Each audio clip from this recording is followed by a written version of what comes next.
Hi hello welcome back to our channel Nuha's food court. ఈరోజు అయితే butterscotch ice cream అయితే prepare చేస్తున్నాను. దీనికోసం 1 లీటర్ పాలు అండ్ తగినంత చక్కెర అయితే తీసుకున్నాను. కార్న్ఫ్లోర్ని అయితే వాటర్లో మిక్స్ చేసి పెట్టుకోవాలి, లేదంటే పాలల్లో అయినా కానీ మిక్స్ చేసి పెట్టేసుకోవాలి. నేనైతే వాటర్లో మిక్స్ చేశాను. ఒక 3 స్పూన్స్ అయితే పడతాయి.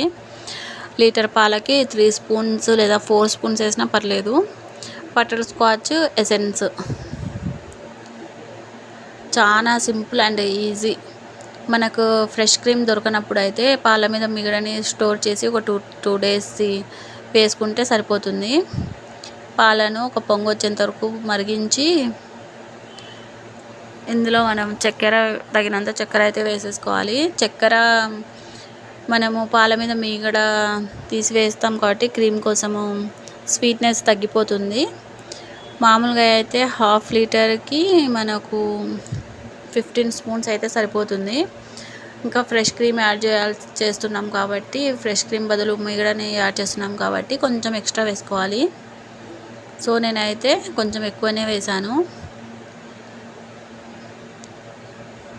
చాలా ఈజీ అండ్ సింపుల్ రెసిపీ. ఇంట్లోనే మనం చాలా ఈజీగా అయితే ఐస్ క్రీమ్ ప్రిపేర్ చేసుకోవచ్చు.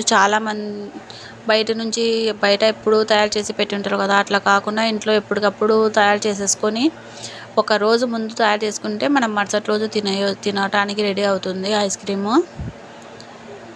ఎందుకంటే అది డీప్ ఫ్రిడ్జ్లో పెట్టి మనం ఫ్రీజ్ చేయాలి కాబట్టి కొంచెం లేట్ అవుతుంది. చక్కెర వేసిన తర్వాత చక్కెర బాగా మెల్ట్ అయిపోయిన తర్వాత అందులో మనము ఇది కార్న్ఫ్లోర్ మిశ్రమాన్ని వేసేసి బాగా కలుపుతూ ఉండాలి, ఉండలు కట్టకుండా. అది చిక్కపడడం అయితే స్టార్ట్ అయిపోతుంది మనం పాలలో వేసిన వెంటనే. మా ఛానల్ని లైక్ చేయండి, షేర్ చేయండి, సబ్స్క్రైబ్ చేసుకోండి. ఈరోజు పుట్టినరోజు జరుపుకుంటున్న మా అన్నయ్యకి wish you many more happy returns of the day అన్నయ్య. నువ్వు ఇలానే ఇంకా ఎన్నో బర్త్డేలు చేసుకోవాలి, నువ్వు లైఫ్లో చాలా బాగా సక్సెస్ అవ్వాలని అయితే కోరుకుంటున్నాను. ఇందులో మనం కొంచెం బటర్ స్కాచ్ ఎసెన్స్ అయితే వేసి ఇంకా చల్లారిన తర్వాత మిక్సీకి వేసుకొని దాని తర్వాత మనం డీప్ ఫ్రిడ్జ్లో పెట్టాలి. చల్లారిన తర్వాత గ్రైండ్ చేసుకోవాలి. విస్కర్ ఉంటే మనం విస్కర్తో హ్యాండ్ విస్కర్ కానీ ఎలక్ట్రానిక్ విస్కర్ కానీ తీసుకొని అయితే హిట్ చేసుకోవచ్చు. నా దగ్గర నేనైతే మిక్సీ జార్లోనే వేసుకుంటాను. ఒక 4 to 5 అవర్స్ తర్వాత ఇట్లా చూస్తే ఇట్లా అయితే ఉంటుంది ఐస్ క్రీము. దీన్ని మళ్ళీ మనము మిక్సీకి వేసేసుకోవాలి.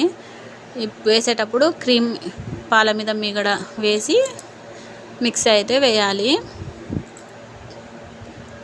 ఇట్లా మొత్తం వేసిన తర్వాత ఇట్లా కలుపుకొని నేనైతే చిన్న చిన్న డబ్బాలలో వేసుకుంటున్నాను.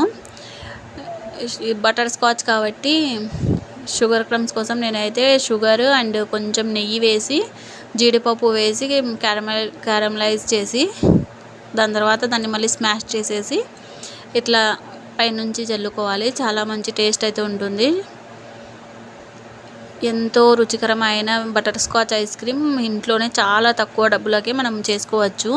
బయట తెచ్చుకునే దానికన్నా మనం ఇట్లా చేసుకోవడం చాలా మంచిది. ఇంకా బాగా ఇప్పుడు వేసవి కాబట్టి కూల్గా ఐస్ క్రీమ్ చేసుకొని తినొచ్చు. మా ఛానల్ని లైక్ చేయండి, షేర్ చేయండి, సబ్స్క్రైబ్ చేసుకోండి.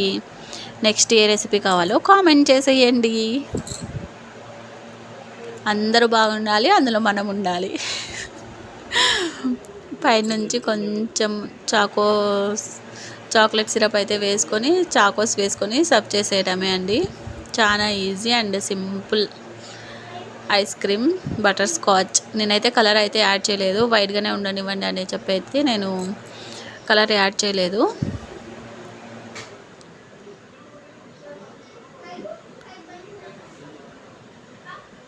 చూడండి ఎంత స్మూత్గా ఉందో ice cream. Thanks for watching.